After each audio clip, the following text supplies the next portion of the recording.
और उधर ज्ञानवापी के तहखाने में पूजा अर्चना से आरती से मुस्लिम पक्ष नाराज है। अंजुमन इंतजामिया कमेटी ने बंद का ऐलान किया है।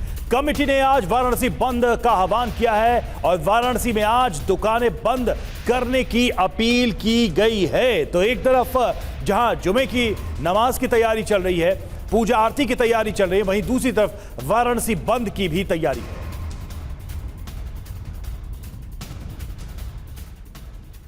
तो देखिए, कुल मिलाकर जो अहम डेवलपमेंट्स हैं वो हम आपके सामने रख रहे हैं। वाराणसी पर आज सबकी नजरें हैं। ज्ञानवापी में पूजा को लेकर मुस्लिम पक्ष का यहां पर जिक्र हुआ, उनके रुख का जिक्र हुआ, तो उन्होंने अपील क्या की है ये भी आपको बता देते हैं। अंजुमन इंतजामिया कमेटी ने पूजा की अनुमति जिस तरह से दी गई है हिंदू पक्ष को, उसके बाद इस पर खेद जताया है, नाराजगी का इजहार किया है और मुस्लिम पक्ष में इससे रोष है। फैसले के विरोध में आज यही वजह है कि अंजुमन इंतजामिया कमेटी की तरफ से वाराणसी बंद का ऐलान किया गया है। मुस्लिम लोग आज जुमे की नमाज पढ़ेंगे और 1993 तक मस्जिद में पूजा की बात गलत है, यह भी कह रही है अंजुमन इंतजामिया कमेटी। उसकी तरफ से कहा गया है कि वहां कभी पूजा पाठ नहीं हुई।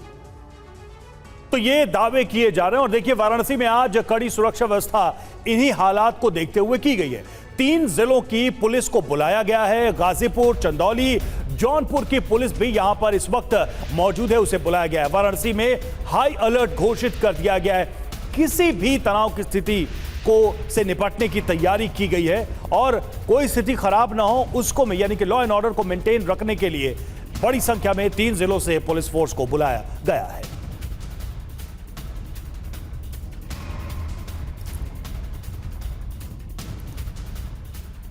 और हमारे साथ स्टूडियो में इस वक्त तमाम खास मेहमान जुड़ चुके हैं, उनसे आपका तारुफ करा दें। यतीमा चेतनानंद सरस्वती जी हमारे साथ मौजूद हैं, हिंदू धर्माचार्य हैं। राजकुमार शास्त्री जी, हिंदू धर्म गुरु, हमारे साथ मौजूद हैं। मेहरुद्दीन रंगरेज साहब, मुस्लिम स्कॉलर हैं, वो हमारे साथ मौजूद हैं। हाफिज नूर अहमद रजा अजहरी साहब, जो कि अध्यक्ष हैं Muslim personal law board of India, ये एक अलग बॉडी है, मुस्लिम पर्सनल लॉ बोर्ड से अलग एक एनजीओ है, उसके ये अध्यक्ष हैं यूपी के।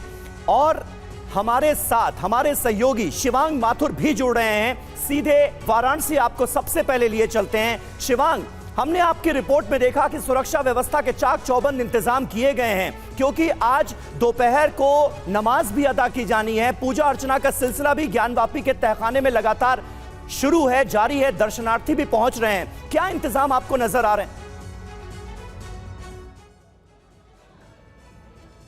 देखिए, इंतज़ाम जो है वो पुख्ता हैं। जो पुलिस प्रशासन है उसने खास तौर पे इस बात के इंतज़ाम किए हैं कि कोई भी अप्रिय घटना यहाँ घटित ना हो। जैसा कि आप जिक्र भी कर रहे थे, ज्ञानवापी परिसर एक ऐसी जगह है जहाँ पे ना केवल हिंदू दर्शनार्थी दर्शन के लिए आते हैं, काशी विश्वनाथ का मंदिर है, इसके साथ साथ क्योंकि जैसा कि आपने बताया कि व्यास तहखाने में अब पूजा अर्चना भी शुरू हो चुकी है, आज उसका दूसरा दिन है।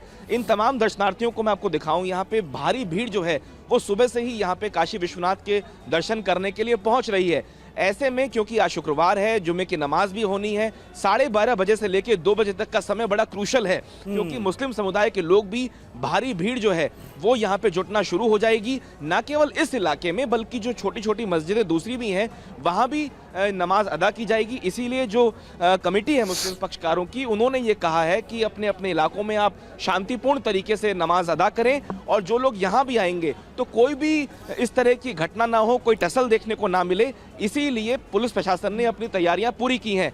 ये मंदिर जिस वक्त जहां मैं खड़ा हूं समीर, ये करीब 150 मीटर पीछे है मंदिर के इलाके से। ये वो कॉरिडोर है जो बनाया गया है काशी विश्वनाथ का, लेकिन दर्शनार्थियों की जो भीड़ है वो लगातार बढ़ती जा रही है। इसके साथ साथ पुलिस ने हर 100 मीटर के आसपास बैरिकेटिंग की है। यहां से अगर आप 50-100 मीटर आगे भी जाएंगे तो वहां भी एक बैरिकेटिंग की गई है और यहां से पीछे की तरफ भी अगर आप जाएंगे तो बैरिकेटिंग की गई है। इस पूरे इलाके में जो छोटी छोटी गलियां जाती हैं, यानी कि सुरक्षा व्यवस्था चाक चौबंद है और हर आने जाने वाले पर भी नजर रखी जा रही है। शिवांग, लौटेंगे आपके पास। अब मेहमानों का रुख करते हैं। रंगरेज साहब, पहला सवाल आप ही से ही है कि मेरिट बेस्ड ऑपोजिशन क्या है इसमें? कोर्ट के सामने आप लोगों की दलील क्या, एक बार हम फिर से समझना चाहेंगे, क्योंकि देखिए पूजा हो रही है, आज नमाज भी पढ़ी जानी है, प्रशासन ने अपनी तरफ से जो हो सकता है वो इंतजाम भी किया हुआ है। इस बीच कोर्ट में भी आज 12 बजे इस पर सुनवाई है, तो मेरिट बेस्ड आर्गुमेंट क्या है कि ये पूजा ना हो?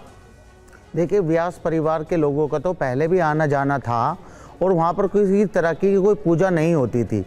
93 के बाद जब देखा कि किसी तरीके से माहौल पूरे देश का ख़राब ना हो, जैसे आज सरकार इस बात को नहीं देख रही कि माहौल ख़राब होगा या नहीं होगा। देखिए 3-3 जिले की पुलिस बुलानी पड़ रही है और लगानी पड़ रही है वहाँ पर कि कोई तनाव ना हो जाए किसी तरीके का। मगर व्यास परिवार वाले तो आते जाते थे, वहाँ पे पूजा कभी नहीं हुई। ये हमारा सबसे मजबूत स्टैंड है। और प्लेसेस ऑफ वर्शिप एक्ट भी हमारा, अगर प्लेसेस ऑफ वर्शिप एक्ट नहीं लागू हो रहा है तो इसमें तो सरकार और हमारी अदालतें, जो हमारे जज साहब थे वो अगले दिन रिटायरमेंट होना था उनका, और एक दिन पहले ही वो पूजा की बात कर देते कि वहां पर पूजा करना शुरू कर दीजिए, और रात से ही बैरिकेड हटने शुरू हो जाते हैं और सुबह से पूजा शुरू हो जाती है। तो अदालत का आदेश था। नहीं रंगरेज साहब, अदालत का आदेश था तो उसकी तामील तो होनी थी सर। लेकिन मैं आपसे ये जानना चाह रहा हूं, क्योंकि अभी आपने कहा कि पूजा कभी नहीं हुई, मतलब 1993 से पहले तो पूजा होती थी। नहीं मुझे जहां तक याद है और जो मेरी जानकारी है, 1551 से लेकर 1993 तक पूजा हुई है। नवंबर 1993 में मुलायम सिंह यादव की सरकार का एक मौखिक ऑर्डर, लिखित ऑर्डर भी नहीं है, मौखिक ऑर्डर आता है और पूजा रोक दी जाती है। नहीं, पूजा नहीं होती थी समीर भाई। वहाँ पे लोग जाते और आते थे, जैसे कि कोई मोमबत्ती जला दी या दिया जला दिया, इस तरीके की एक्टिविटी होती थी, ना कि कोई वहाँ पर मूर्ति थी। मैं आपको चैलेंज कर रहा हूँ TV9 भारतवर्ष के चैनल पर बैठकर, अगर कोई दिखा दे वहाँ पर आज से पहले आरती होते हुए, पूजा होते हुए, चलिए कोई मंदिर, इसका उत्तर ले लेते हैं। किसी तरीके की कोई राजकुमार शास्त्री जी,